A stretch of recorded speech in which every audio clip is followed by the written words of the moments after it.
Hello, my name is Professor Shiladitya Rakshit. Right to Humanitarian Assistance, Main Actors and Guiding Principles. Learning Outcomes. To understand the role of right to humanitarian assistance, to understand the role of governmental and non-governmental humanitarian organizations, to understand the role of the Office of the Coordination of Humanitarian Affairs, the OCHA. Introduction.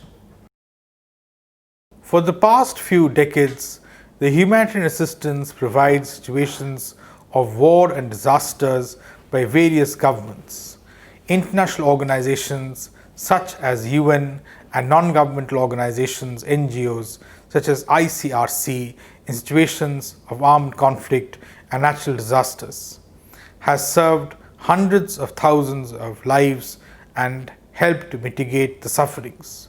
The assistance such as provisions for food and medical supplies to refugees, displaced persons and those near the battlefields in Somalia, Rwanda, Zaire, Mozambique, Angola, Liberia, Sudan and other places are some of the glaring examples in these decades. Various NGOs are also in the forefront of providing humanitarian assistance to the needy people. The various organizations working in the direction can be called as humanitarian organizations. The various humanitarian activities by the world community led to the establishment of a claim that is a right to humanitarian assistance. Various international organizations have framed different principles and rules for guiding and facilitating the activities of humanitarian assistance. Observance of these guidelines and principles are necessary for the effective enjoyment and realization of right to humanitarian assistance, governmental and non-governmental humanitarian organizations. Humanitarian organizations help to ensure that there is swift, efficient humanitarian assistance available when sudden natural disasters strike or wars occur or in connection with long-term conflicts. Some of the important humanitarian organizations are Humanitarian Office for the Coordination of Humanitarian Affairs, the OCHA. OCHA is the part of the United Nations Secretariat responsible for bringing together humanitarian sectors to ensure a coherent response to emergencies. OCHA also ensures there is a framework within which each actor can contribute to the overall response effort.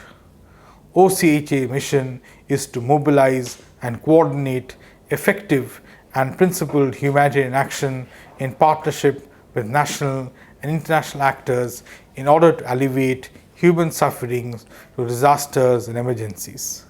Advocates the right of people in need, promote preparedness and prevention, and facilitate sustainable solutions. From over 30 offices around the world, some 1,900 specialized and dedicated OCHA staff work to ensure that effective assistance reaches millions of humanitarian beneficiaries in 4 continents. Office of United Nations High Commissioner for Refugees, UNHCR. The UNHCR was established by United Nations General Assembly on December 14, 1950, with an explicit obligation to provide humanitarian assistance to refugees, that is, persons compelled to flee from their home countries due to man-made or natural disaster. The agency is mandated to lead and coordinate international action to protect refugees and resolve refugee problems worldwide. Its primary purpose is to safeguard the rights and well-being of refugees. It strives to ensure that everyone can exercise the right to seek asylum and find safe refuge in another state with the opinion return home voluntarily integrate locally, or to resettle in a third country. It also has a mandate to help stateless people. Since 1950, the agency has helped tens of millions of people restart their lives. Today, a staff of more than 9,300 people in 123 countries continues to help and protect millions of refugees, returnees, IDPs, and stateless people. The International Red Cross and the Red Crescent Movement. The International Red Cross and the Red Crescent Movement are dedicated to preventing and alleviating human suffering in warfare and emergence such as epidemics, floods, and earthquakes. It is not a single organization. It is composed of the International Committee of the Red Cross, the ICRC, the International Federation of Red Cross and Red Crescent Societies, and the 189 individual national societies. Each has its own legal identity and role, but they are all united by 7 fundamental principles. These principles are humanity, impartiality, neutrality, independence, voluntary service, unity, and universality. Each component of the movement is committed to respect and uphold them. The ICRC exclusive humanitarian mission is to protect the lives and dignity of victims of armed conflicts and situations of violence and to provide them with assistance. It directs and coordinates the movement's international relief activities during armed conflicts. Established in 1863, it is at the origin of the movement. The Federation inspires, facilitates, and promotes all humanitarian activities carried out by its member national societies on behalf of the most vulnerable people. It directs and coordinates its members' actions to assist the victims of natural and technological disasters, refugees, and those affected by health emergencies. It was founded in 1990. National societies act as auxiliaries to the national authorities in the humanitarian field. They provide a range of services including disaster relief and health and social programs. In wartime, they may assist the civilian population and support the medical services of the armed forces. Now, Médecins Sans Frontières, MSF.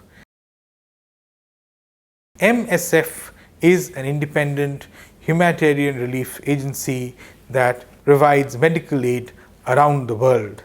It operates where there is no medical infrastructure or existing infrastructures cannot withstand the pressures in which they are subjected. In most cases, relief programs become rehabilitation projects that may run for several years after the most urgent needs have been met. For more than 40 years, MSF has been providing medical assistance to people affected by armed conflicts, natural disasters, disease, epidemics, malnutrition, crisis, and other emergencies. By providing medical humanitarian assistance, MSF acts as witnesses and may speak out in public about the suffering of the people we assist. By bringing public attention to a crisis, MSF seeks to alleviate human suffering and to restore dignity to individuals, human beings, regardless of race, identity, religion, or political affiliation. The organizations such as United Nations Children's Fund, United Nations Relief and Works Agency for Palestine refugees in the Near East, the United Nations Population Fund, the United Nations International Strategy for Disaster Reduction, International Organization for Migration, Global Forum for Disaster Reduction, United Nations Central Emergency Response Fund, World Food Programme, and major NGOs like CARE, Save the Children, Catholic Relief Services, World Vision, Oxfam, and many less well-known organizations were also working with a view to mitigate the sufferings of individuals by providing the necessary humanitarian assistance to them. Rules and guidelines established by various instruments. There are various international instruments which provides rules and guidelines to facilitate the humanitarian assistance activities all over the world. Some of the important instruments are the guidelines are as follows. General Assembly Resolution number A, Resolution 40-182, 1991. According to this resolution, humanitarian assistance must be provided in accordance with the principle of humanity, neutrality and impartiality.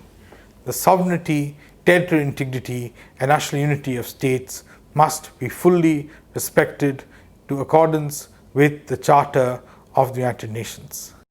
Humanitarian assistance should be provided only with the consent and request of the affected country. Each state has a responsibility first and the foremost to take care of the victims of natural disasters and other emergencies occurring on its territory. Therefore, the affected state has the primary role in the initiation, organization, coordination and implementation of humanitarian assistance within its territory. Resolution calls for international cooperation to address emergency situations should be provided in accordance with international law and national laws.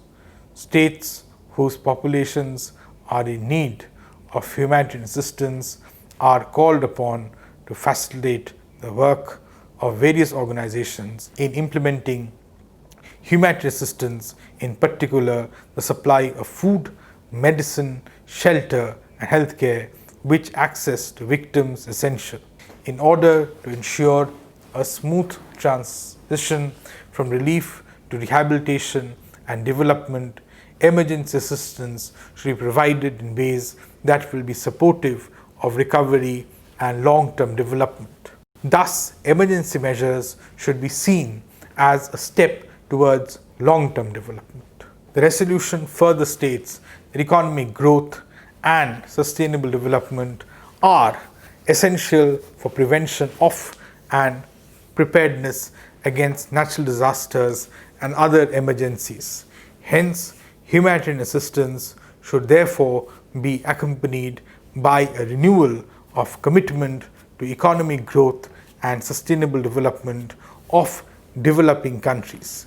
In this context, adequate resources must be made available to address their development problems. Further, it states that contributions for humanitarian assistance should be provided in a way which is not to the detriment of resources made available for international cooperation for development, guiding principles on the right to humanitarian assistance by Institute of Humanitarian Law. This instrument provides various principles for the effective realization of right to humanitarian assistance. It states that every human being has a right to humanitarian assistance in order to ensure respect for the human rights to the life, health, protection against cruel and degrading treatment and other human rights which are essential to survival, well-being and protection in public emergencies. Humanitarian assistance may consist of any material indispensable to the survival of victims such as foodstuffs, water, medication, medical supplies and equipment, minimum shelter, clothing of services such as medical services, tracing services, religious and spiritual assistance, as well as civil defense in conformity with the tasks defined in international humanitarian law. The right to humanitarian assistance implies the right to request and receive such assistance as well as to participate in its practical implementation. Persons affected by an emergency may address themselves to competent national or international organization and other potential donors to request humanitarian assistance. They shall not be persecuted or punished for making such a request. According to this instrument, the right to humanitarian assistance may be invoked a. when essential humanitarian needs of human beings in an emergency are not being met, so that the abandonment of victims without assistance would constitute a threat to human life or a grave offense to human dignity, and b. when all local possibilities and domestic procedures have been exhausted within a reasonable time and vital needs are not satisfied or not fully satisfied, so that there is no other possibility to ensure the prompt provision of supplies and services essential for the persons affected. It further states that the primary responsibility to protect and assist the victims of emergencies is that of the authorities of the territories in which the emergency causing urgent humanitarian need occurs. National authorities, national and international organizations whose statutory mandates provide for the possibility of rendering humanitarian assistance, such as the ICRC, the UNHCR, other organizations of the UN system, and professional humanitarian organizations have the right to offer such assistance when the conditions laid down in the present principles are fulfilled. This offer should not be regarded as an unfriendly act or an interference in a state's internal affairs. The authorities of the state concerned in the exercise of the sovereign rights to extend their cooperation concerning the offer of humanitarian assistance to their populations. According to this instrument, for the implementation of the right to humanitarian assistance, it is essential to ensure the access of victims to potential donors and access of qualified national and international organizations, state or other donors to the victims when their offer of humanitarian assistance is accepted in the case of a refusal of the offer or of access to the victims when humanitarian assistance or action is agreed upon. The states and organizations concerned may undertake all necessary steps to ensure such access in conformity with international humanitarian law and human rights instruments in force. The competent United Nations organs and regional organizations may undertake necessary measures, including coercion, in accordance with their respective mandates. In cases of severe, prolonged mass suffering of populations which could be alleviated by humanitarian assistance, these measures may be resorted to when an offer has been refused without justification or when the provision of humanitarian assistance encounters serious difficulties.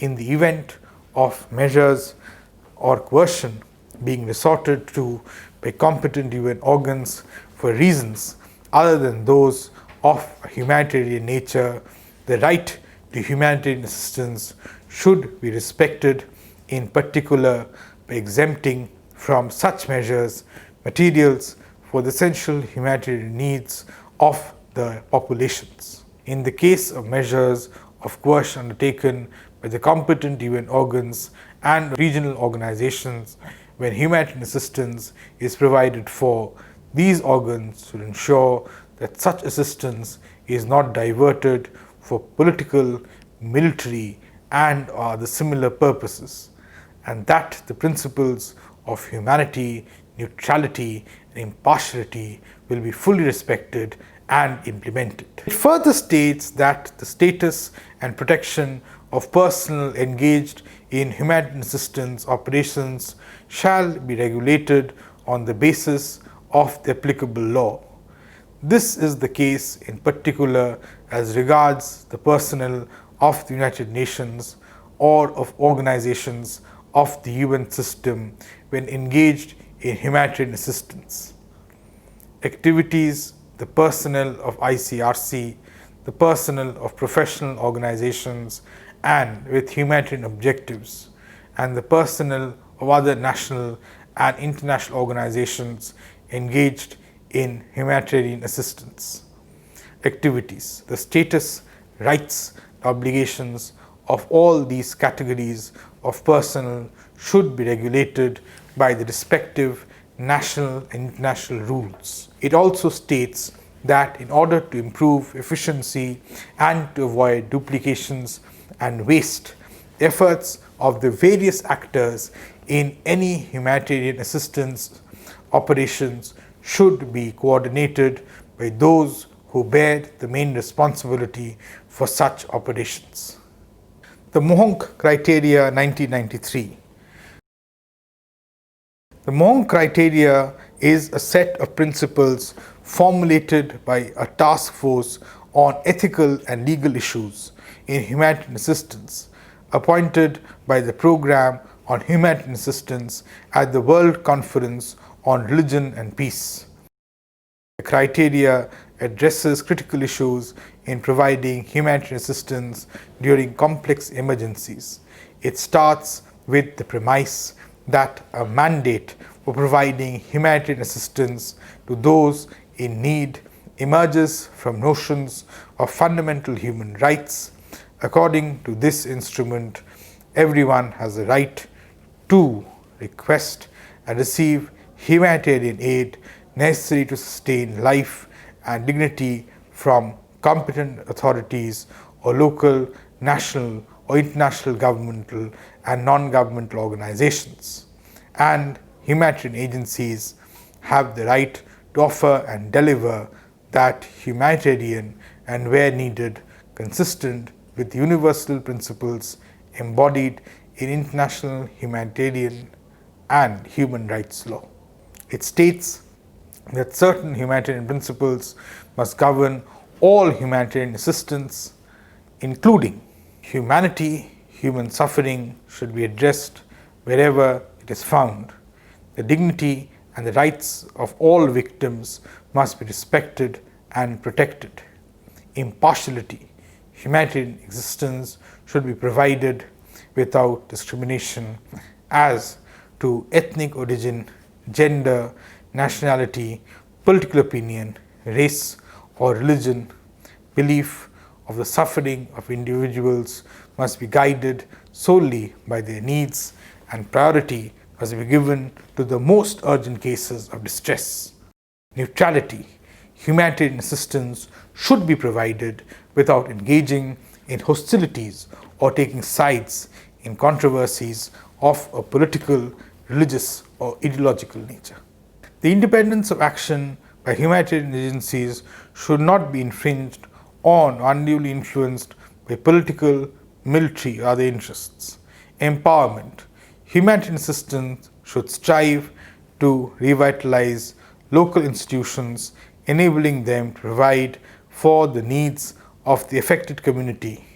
Humanitarian assistance should provide a solid first step on the continuum of emergency relief, rehabilitation, reconstruction, and development. Finally, these criteria recognizes that humanitarian assistance must be provided within a continuum of responses, respect the culture and dignity of aid recipients, and involve them fully. Humanitarian assistance should stress self-reliance, address root causes to the extent possible, and proceed from emergency relief to rehabilitation, reconstruction, repatriation, or resettlement and sustainable development. It further states that humanitarian assistance should be protect and care for the whole person, including his or her human rights, and should seek to reach the most vulnerable children, the elderly, persons with disabilities, the poor, and women. Resolution of the Institute of International Law 2003. According to this resolution, the victims of disaster are entitled to request and receive humanitarian assistance. Assistance may be sought of on behalf of the victims by the members of the group, by local and regional authorities, the government of the affected state, and national or international organizations. Humanitarian assistance shall be offered and, if accepted, distributed without any discrimination on prohibited grounds while taking into account the needs of the most vulnerable groups.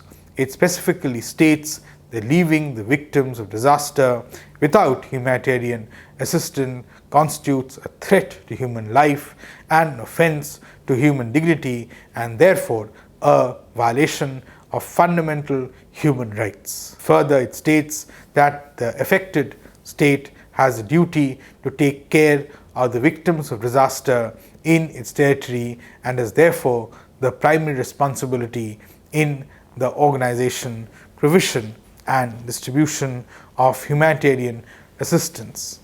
As a result, it has the duty to take the necessary measures to prevent the misappropriation of humanitarian assistance and other abuses.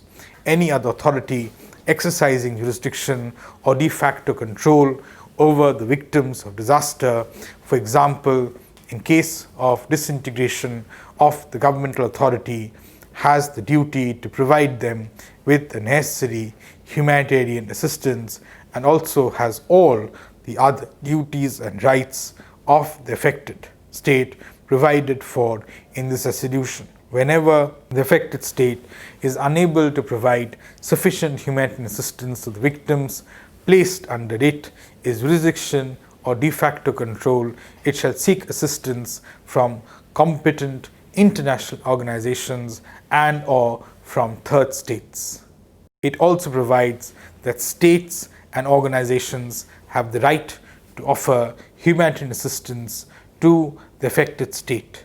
Such an offer shall not be considered unlawful interference in the internal affairs of the affected states to the extent that it has an exclusively Such an offer shall not be considered unlawful interference in the internal affairs of the affected state to the extent that it has an exclusively humanitarian character.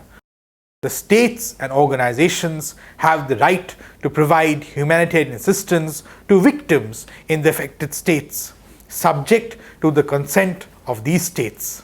According to this resolution, any intentionally directing attacks against personnel, installations, goods or vehicles involved in a humanitarian assistance action is serious breach of fundamental principles of international law. If such serious breaches are committed, the accused persons shall be brought to trial before a competent domestic or international court or tribunal. Summary. Now, from the reading of the above, let's summarize the fundamental principles of humanitarian assistance. An analysis of above mentioned instruments and various other instruments shows that while providing humanitarian assistance, certain fundamental principles should be considered. They are humanity. The principle of humanity dictates that such aid should consist of goods and services essential to the survival of the population, that it should be provided to the civilian population deprived of the basic necessities of life as a result of conflict, and that the purpose of the aid should be to alleviate human sufferings and protect human life, health and dignity. Impartiality. The principle of impartiality requires that humanitarian aid must be provided in a non-discriminatory manner and must be proportional to the needs of the population. Non-discrimination implies that no distinction should be made between the beneficiaries of aid for the sole reason of belonging to a particular group except on the grounds of humanitarian necessity. Neutrality.